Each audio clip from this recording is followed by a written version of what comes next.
लगभग 2 साल से कोचिंग सेंटर जो हैं वो बंद हैं। लगभग 2 साल से, बीच में थोड़े से टाइम पीरियड के लिए खुले होंगे, लेकिन उसके बाद दोबारा से बंद कर दिए गए। और बच्चे कुछ हमें अप्रोच कर रहे थे और वो ये कह रहे थे कि ऑनलाइन पढ़ना हमारे लिए सरदर्दी बनता जा रहा है, हम ऑनलाइन नहीं पढ़ सकते, हमें कोचिंग लेनी है। कुछ बड़े घरों के परिवार के जो लोग हैं वो अपने बच्चों के लिए टीचर जो है वो घर में ही बुला लेते हैं और अपने बच्चों को वहाँ पर पढ़ा लेते हैं। बड़े घरों के, अमीर घरों के तो ये सब कर सकते हैं, लेकिन आप सोचें जो मध्यम वर्गीय परिवार के लोग हैं वो कहाँ जाएंगे, वो कैसे अपने बच्चों को पढ़ाएं। और कोचिंग सेंटर की अगर बात करें तो ये जब से कोरोना आया है तब से ये दिक्कतों में ही चल रहे हैं। इस पर बात करेंगे कि क्या ये खुलने चाहिए या नहीं खुलने चाहिए। बात करने के लिए हमारे साथ हैं अशोक गुप्ता, जो ऑल J&K ट्यूटोरियल एसोसिएशन के प्रधान हैं। सर, आपका बहुत बहुत स्वागत है। धन्यवाद आपका। अच्छा, मैं ये जानना चाह रहा हूँ कि काफ़ी सारे बच्चे ये कह रहे हैं कि कोचिंग सेंटर खुलने चाहिए, उनको कोचिंग्स लेनी है, किसी फील्ड में वो लोग जाना चाहते हैं, तो ये सेंटर्स बंद होने की वजह से आपको क्या क्या परेशानियाँ आ रही हैं? सर, मैं बल्कि आपका विशेष धन्यवाद करता हूँ कि आपने ये मुद्दा लिया है और आम लोगों तक ये बात पहुँचाने की आपने ये एफर्ट्स किए हैं। कोचिंग सेंटर वाकई में ही खुलने चाहिए। जो आपने कहा कि बच्चे भी परेशान हैं, बच्चों के पेरेंट्स भी परेशान हैं और ऑनलाइन से वाकई लोगों को बहुत हेडेक हो गई है, बड़ी एलर्जी सी हो गई है।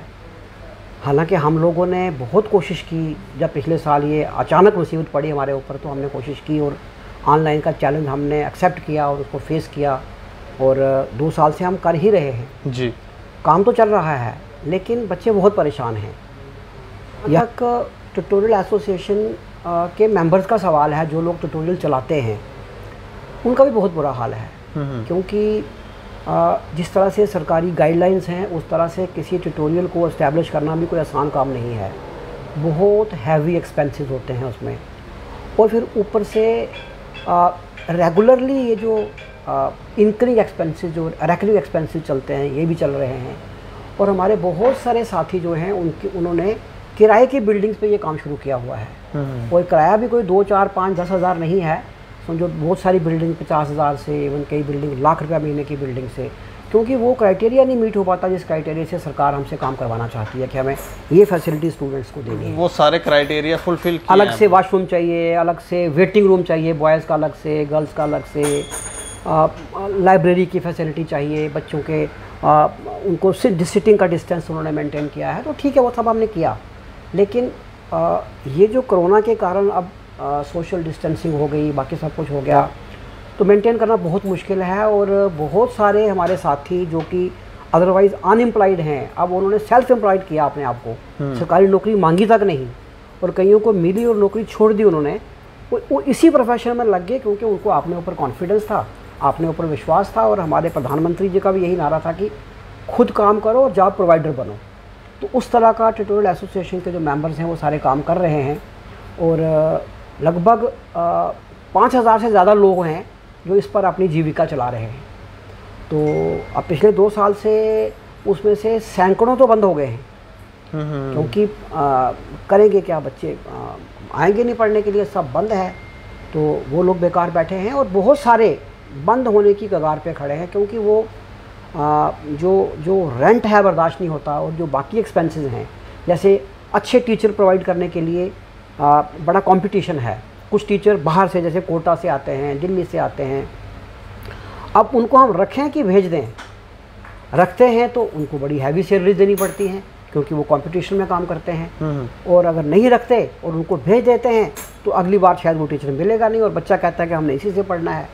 तो इस तरह की कोचिंग सेंटर्स की बड़ी सारी प्रॉब्लम्स हैं, और मैं आपके माध्यम से ये सरकार को ये रिक्वेस्ट करना चाहता हूँ कि जिस तरह से बाकी सारा बंदोबस्त आपने खोल दिया है, और जिस तरह से हमारे प्रधानमंत्री जी ने भी कहा था कि अब हम काम भी करेंगे और सख्ती भी करेंगे, कड़ाई भी करेंगे और काम भी करेंगे, तो वो सब दोनों चीज़ों के साथ ट्यूटोरियल्स खोलने चाहिए। जैसे हमारे पड़ोसी स्टेट्स में, जैसे पंजाब ने खोला, हिमाचल ने खोला, अगर आप आज की खबर देखें तो दिल्ली वाले खोलने की तैयारी कर रहे हैं।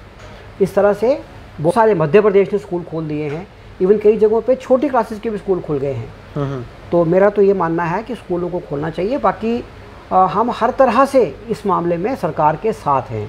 सरकार को कहो तो बल्कि हम अपने साथ हैं, सोसाइटी के साथ हैं। नहीं, जब बीच में थोड़ा मौका मिला था इंस्टीट्यूशन खोलने का, कोचिंग सेंटर खोलने का, तो कोविड के दौरान तो कोई पॉजिटिव केस तो नहीं आया? नहीं, मैं भी यहाँ कहना चाहता हूँ कि अक्टूबर में पिछले साल सरकार ने खोला था और अप्रैल तक खुला रहा। मेरी जानकारी में एक भी केस कोरोना पॉजिटिव का किसी ट्यूटोरियल से रिपोर्ट नहीं हुआ। हालांकि बीच में सरकार ने वहाँ टेस्टिंग का भी प्लान बनाया था। तो क्योंकि जब खुला था तो हमने पूरा ध्यान रखा था, कोई बच्चा बिना मास्क के एंटर नहीं कर सकता था। हम आगे भी रखेंगे। सैनिटाइजर्स का प्रॉपर लोगों ने इन्वेस्ट किया, पूरी मशीनें लगाई, कोई बच्चा बिना सैनिटाइजिंग के क्लास में नहीं जा सकता था। और वो पूरा उनका हाथ पे वो थर्मामीटर से चेक होता था, किसी बच्चे को टेम्परेचर तो नहीं। यही कारण है कि कोई केस कोविड का किसी ट्यूटोरियल से रिपोर्ट नहीं हुआ। और आगे भी हम सरकार को ये कहना चाहते हैं कि चाहे मिनिमम स्ट्रेंथ से खोला जाए, जो भी सरकार के नियम हैं उसको हम कड़ाई से पालन करेंगे। और सरकार को हम विश्वास दिलाते हैं कि यहाँ तक हो सकेगा हम पूरी कोशिश करेंगे कि इस तरह से कोई भी कोरोना के फैलने का स्कोप ना बने। पेरेंट्स वगैरह के भी फ़ोन आते हैं? हमें बहुत फ़ोन आते हैं, पेरेंट्स के फ़ोन आते हैं, बच्चों के फ़ोन आते हैं कि भाई हम परेशान हो गए हैं, आप खोलिए, हमारे बच्चों का कैरियर स्पाइल हो रहा है। तो हम एक ही जवाब देते हैं कि भाई खोलेंगे तो तभी जब सरकार की गाइडलाइन आएगी। क्योंकि हम लोग सब लोग इस फील्ड में जो काम करते हैं पढ़े लिखे लोग हैं, मैक्सिमम पोस्ट ग्रेजुएट्स हैं, PhDs हैं, बड़े अच्छी नौकरियों से इस्तीफ़ा दे के लोग काम कर रहे हैं। तो वो कोई सब लॉ अबाइडिंग सिटीजन्स हैं, सबको अपनी ड्यूटी का एहसास है, सबको पता है कि भाई सरकार जो कर रही है हमारे फ़ायदे के लिए कर रही है। कोई इसमें विरोध नहीं है, हम कोई सरकार को अपोज़ नहीं कर रहे हैं। सरकार को सिर्फ अपील कर रहे हैं कि जिस तरह से आपने सबको खोला है हमें कॉन्फिडेंस में लीजिए, हमें भी अपना एक पार्ट समझिए, ताकि ये जो हज़ारों बच्चे, हज़ारों युवा जो इस फील्ड में अपनी रोजी रोटी कमा रहे हैं और वो सेल्फ एम्प्लॉयड हैं और बाकी लोगों को उन्होंने जॉब प्रोवाइड किए हुए हैं। जैसे फॉर एग्जांपल जहाँ मैं जिस ट्यूटोरियल को चलाता हूँ उस ट्यूटोरियल में भी ज़्यादा नहीं मैं बोलता कि 30 से 40 लोग जो हैं वहाँ पर अपनी जीविका पालते हैं। तो ऐसे बहुत सारे ट्यूटोरियल्स हैं यहाँ पर इस तरह के काम करते हैं। तो सारे के सारे लोग परेशान हैं। तो ये भी सरकार की एक जिम्मेवारी भी बनती है कि सरकार बिल्कुल ही और एक आंखें बंद करके ये फैसला ना करे कि भाई बहुत बार हमारे साथियों ने अप्रोच किया। मैं पढ़ रहा था श्रीनगर के बहुत सारे ट्यूटोरियल्स के रिप्रेजेंटेटिव ने वहाँ पर अप्रोच किया है, लेकिन हर बार आपने भी किया? हाँ, हमने भी किया। हमने भी 1-2 बार कोशिश की करने की। हम डायरेक्टर ऑफिस में भी किए, बाई चांस डायरेक्टर साहब श्रीनगर चले गए हुए थे, वहाँ बाकियों से हमने बात की। लेकिन अनफॉर्चुनेटली जैसे ही एफर्ट होती है किसी कॉर्नर से तो अगले दिन नई गाइडलाइन आ जाती है और हेडिंग होता है स्कूल ट्यूटोरियल्स क्लोज्ड। वो हमारी समझ से बाहर। कोचिंग सेंटर्स ये स्पेशल मेंशन किए जाते हैं? स्पेशल मेंशन किए जाते हैं। वैसे वो सरकार की मर्जी है, कभी करते हैं कभी नहीं करते हैं, लेकिन नॉर्मली किया जाता है। इसके पीछे कोई कारण लग रहा है आपको, क्यों नहीं खोलना चाहते हैं?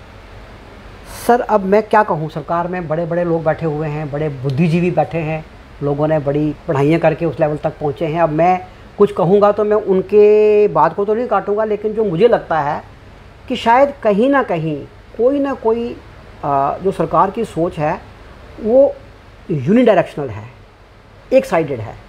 अगर सरकार ने ट्यूटोरियल एसोसिएशन को कॉन्फिडेंस में लिया होता, बच्चों के पेरेंट्स को कॉन्फिडेंस में लिया होता, स्टूडेंट्स को कॉन्फिडेंस में लिया होता, तो ट्यूटोरियल काफ़ी पहले से खुल जाते हैं। आपसे कोई बातचीत अभी तक इन्होंने? बिल्कुल नहीं। हम अपने एफर्ट से कोशिश करते हैं। तो आजकल तो एक बात कही जाती है जी, ये तो सेंट्रल गवर्नमेंट से सारी डायरेक्शंस आ रही है।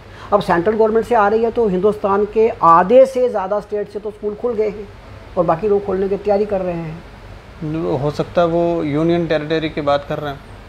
अब देखो, यूनियन टेरिटरी तो हम हैं तो नहीं, वो जो कह रहे हैं जी कि केंद्र सरकार कर रही है। नहीं, केंद्र सरकार की डायरेक्शन तो पूरे हिंदुस्तान के लिए है ना। वो डायरेक्शन देते हैं, ऑर्डर चाहे नहीं करते, वो डायरेक्शन तो उनकी जो आती है पूरे देश के लिए आती है। और फिर एक और बात है, अब अगर आप देख रहे हैं तो कोरोना के केसेस बचे कितने के हैं।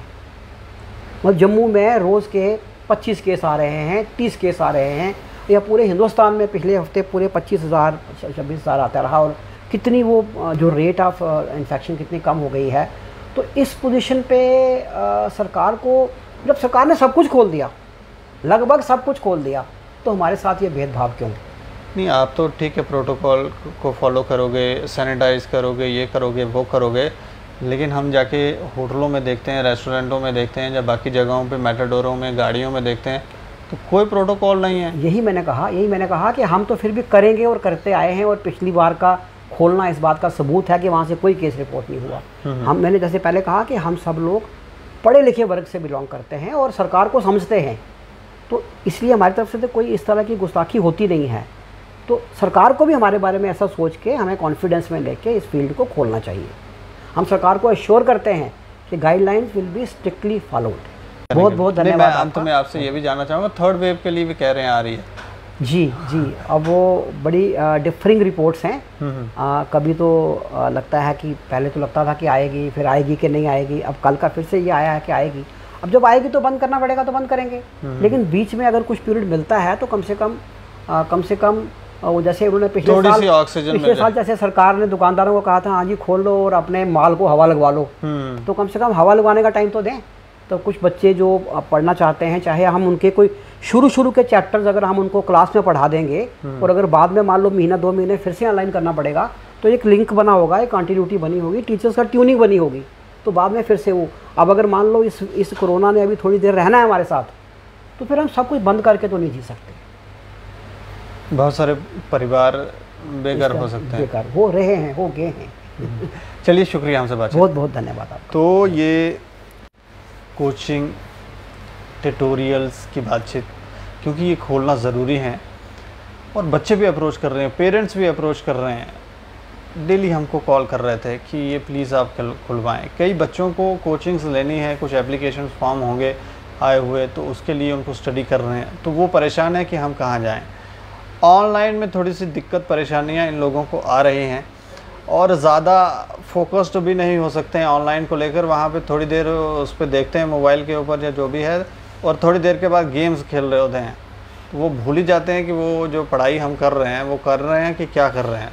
तो पेरेंट्स इस बात से भी परेशान है कि हमारे बच्चे अब वापस से जो हैं वो अनपढ़ जैसे हो गए हैं, इनको कुछ याद नहीं है कि इन्होंने क्या पढ़ा था, और बेरोज़गारी बढ़ती जा रही है, इनके बिज़नेस ठप होने के कगार में हैं, कई बिज़नेस ठप हो गए हैं। तो हमें लगता है कि इसके ऊपर ध्यान दिया जाए, इसके ऊपर चर्चा की जाए, इन्हीं लोगों से बातचीत की जाए, अगर खोलने हैं तो कैसे खोलने हैं, क्या गाइडलाइंस होंगी वो इनको बताए जाएं, ताकि ये लोग भी अपनी जीविका चला पाएँ। बाकी आप देखते रहें दैनिक सवेरा समाचार। मुझे और मेरे सहयोगी अरुण डोगरा को दें इजाज़त। नमस्कार।